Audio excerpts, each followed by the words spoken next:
lot of people are asking the question, what is the new evangelization? What's so new about it? Well, this is where we need to make a distinction. The church distinguishes between primary evangelization, where you share the good news with those who have never encountered Jesus Christ before. That's been going on for 20 centuries.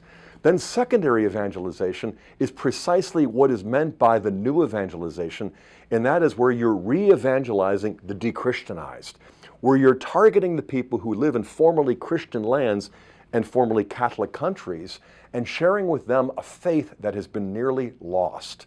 Now, when you take a step back, you realize how much time went into this and how much planning.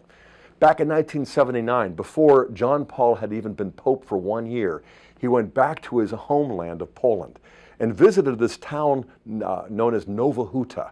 And this was sort of a workers' paradise that the Marxists had designed, and yet it was really a corrupt place and a depressing area, except for one thing. At night, the workers would come out and plant crosses on the hillside.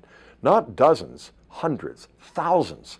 And of course, the communists would come and take them away, and then they'd be back again and again. So when John Paul came to Poland and he visited Nowa Huta, for the very first time he employed that phrase, the new evangelization. And why? Because Poland had gone through a dark night, and this crisis had tested its own spirit.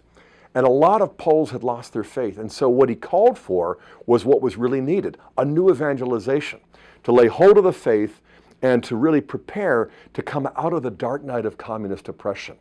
Now, about 4 years later, in 1983, when John Paul was visiting the Americas, he was speaking to the Latin American bishops in Port-au-Prince, Haiti. And that's where he took the phrase that he had used once in Poland and then suddenly exalted this phrase and announced that this is going to be not only a priority, but a long-term program. Because he called in 1983 for the new evangelization of the Americas. But he targeted the year 1992, 9 years away. And why 92? Well, he explained because that would represent the 500th anniversary of the first founding and the first evangelizing of the Americas, way back in 1492.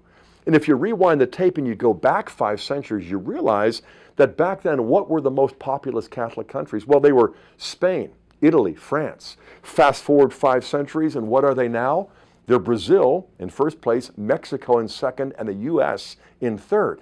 Countries that didn't exist 5 centuries before are now the most populous Catholic countries in the world.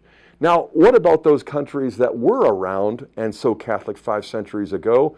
Well, they're really not that Catholic now. They've practically lost their faith. And so will we, unless this new evangelization really takes off. And so in 1992, that was the official public launch, and not just for the Americas, but for the whole world, but in a certain way, in a very special way, it was to be centered in the Americas. No wonder in 92, they announced that World Youth Day would be held in Denver the very next year in 1993. Now, prior to this, World Youth Days have been previously held in Buenos Aires, in Czestochowa, in Rome, in Santiago de Compostela, places that you have a predominant Catholic population and a long tradition of pilgrimage. And so all of these so-called experts predicted that this would be a catastrophic failure in 93. Were they in for a surprise? When August of 93 rolled around, nearly 500,000 young people showed up in Denver to greet Blessed John Paul, who was then the Pope. And this really becomes the fountainhead of countless graces, not only for North America, but Central and South America, and for the whole world as well. So I think it's time for us to recognize that the new evangelization, which was launched in the 90s, didn't end at the turn of the century. And this is another question. Why was it that Pope Benedict sort of renewed and advanced the new evangelization as he did 2 or 3 years into his own pontificate? Was this something like, restarting a battery, jump-starting it? I don't think so. I think if you go back to the 90s, you'll discover what Pope Benedict understood then as Cardinal Ratzinger. Because in the 90s, Pope John Paul made it very clear that this last decade of the 20th century, the 1990s, represented what he called the Advent season of the new evangelization. So what Advent is to the whole liturgical calendar, the 90s would be for the whole new evangelization. So when the 21st century came, and then when Blessed John Paul passed on to his heavenly reward, it didn't mark the end of the new evangelization, it marked the end of the Advent season, as it were. And so when Pope Benedict announced that this would be renewed and advanced with even greater urgency and energy, no wonder, because he understood what so many other people didn't understand, that this wasn't a short-term policy, this wasn't a Band-Aid solution. This is a long-term commitment that has a certain note of urgency like no other.